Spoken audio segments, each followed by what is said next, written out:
Hello, everyone. Welcome. This is Christine from Kyanite Psychic Services. And today I would love to continue to explore the astral with all of you. And we're going to look at the question, why do people have different experiences on the astral? Thank you so much for joining me today. This is the second video in a series that I'm creating on different topics related to the astral plane. If you'd like to check out the first one where I look at what the astral is and we explore that question, you can find it up here or in the description bar below. And one of the things I shared in that video was just a working definition, what I personally believe the astral is. And that is that it's the energetic universe. It is the energetic parallel to the physical universe and dimensions of non-physical reality that are intertwined with the earth plane and then extend far beyond it out into infinity. But I also encourage you to form your own definition with time. The question that we're looking at today, why do people have different experiences? This one hits close to home for me, and it's something that I have spent a lot of time thinking about.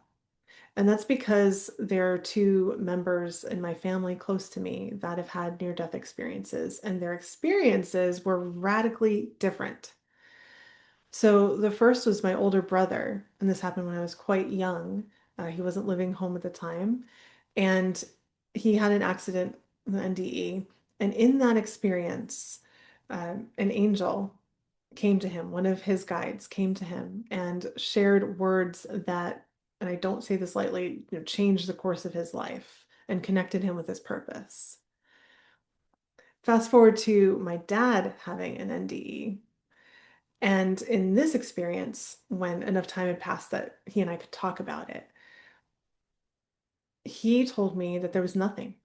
It was the void. He was in the void. There was absolutely nothing. And even, when he came to, he didn't even realize what had happened. So this left me pondering, understandably so, for quite some time. How could two people have such radically different experiences? And we're going to explore this not just in the context of NDEs, but in a larger sense of people interacting with the astral plane. While the astral exists beyond what we believe it to be, our beliefs and the symbolic languages that we carry individually absolutely shape our astral experiences. And looking back at the personal story that I shared, I often wonder whether my family members' different beliefs, expectations, or even their unique spiritual practices influenced what they experienced. I don't know for certain, but it, to my understanding, is an important piece of the puzzle.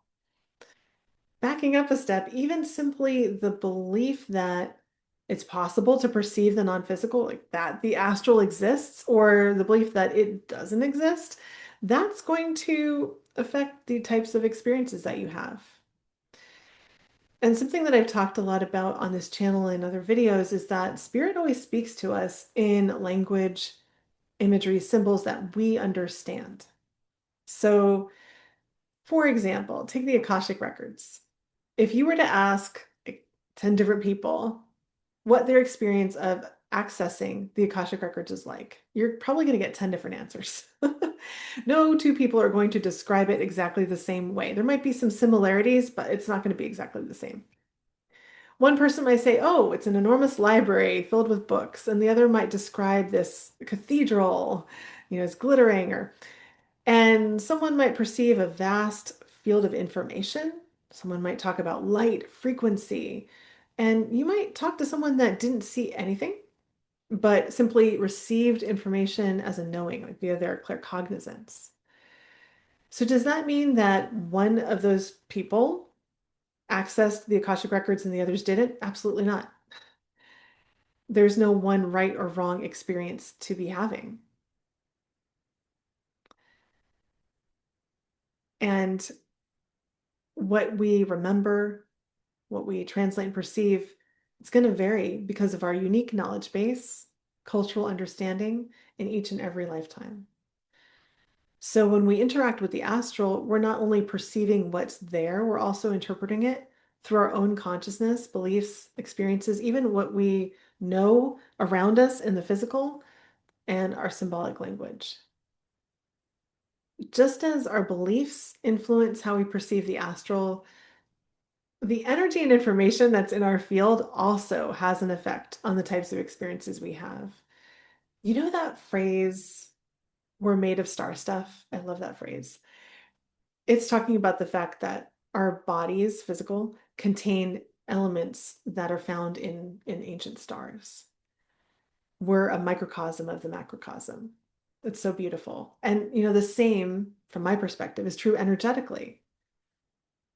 Our energetic body is a microcosm of the macrocosm. So when we interact with the astral, we are contained within it. We're bringing ourselves, our energy, our emotions, our information, our awareness.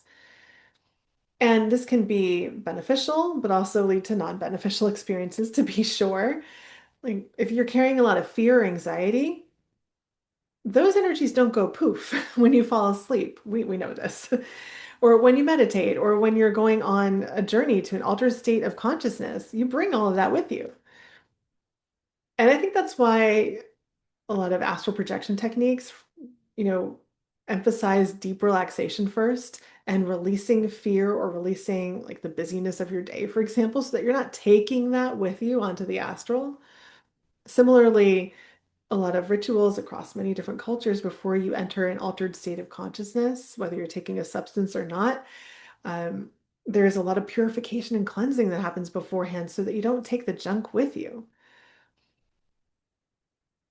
If your energy is entangled with others as well, and you have issues maintaining healthy boundaries, I mean, it happens to all of us sometimes, that is going to affect your experience on the astral.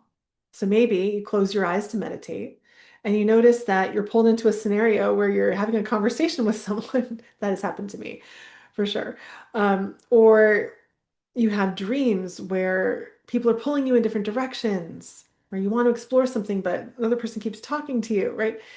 That's because there might be other people's energy in your field that is having an effect on your astral experience. One way that I like to think about this is that the energy that you carry in your field, your body, chakras, and aura, often projects outward into the astral as pictures, much like a projector at a movie theater. And you step into those pictures and experience them as dreams or symbols, scenarios, and even interactions that you have. And you know what? In many ways, I believe personally that this is true not only on the astral, but the earth plane as well, in our waking physical lives. That the energy and information in our fields influences very much how we perceive the world around us. I mean, two people can have the same experience and walk away with completely different interpretations because they're filtering the experience through their beliefs, their emotions, and the energy and information in their field. So you could think in a way that experiences on the astral are a mirror that tell you something about what's happening with you energetically, emotionally. I have a story that reflects this. Throughout much of my 20s, I had these recurring chase dreams. They were awful. Those of you that have chase dreams know it's not fun. Um, and when I look back, it makes sense why I had them over and over again because I was in like dire survival mode for a lot of my 20s. I was very chaotic and I was worried about stability all the time, finding my footing. And I always felt like I was never caught up. So that energy, especially in my root chakra, all of that information that was stirred up and active was projected outward into my astral space, manifesting as these chase dreams over and over and over again. But, as I got older and really prioritized self-healing, gradually cleared a lot of that information from my root chakra. And it's funny, a few years ago, I realized that I haven't had a chase dream of that magnitude in a long time. And it was a beautiful realization to have. Those dreams weren't random, they were reflecting energy and information that was in my field. And now, personally, I value that I can use my dreams kind of as a mirror to look at, okay, what is on deck for me to heal right now? What are my dreams showing me about what's in me? And that might be something interesting for you all to explore as well.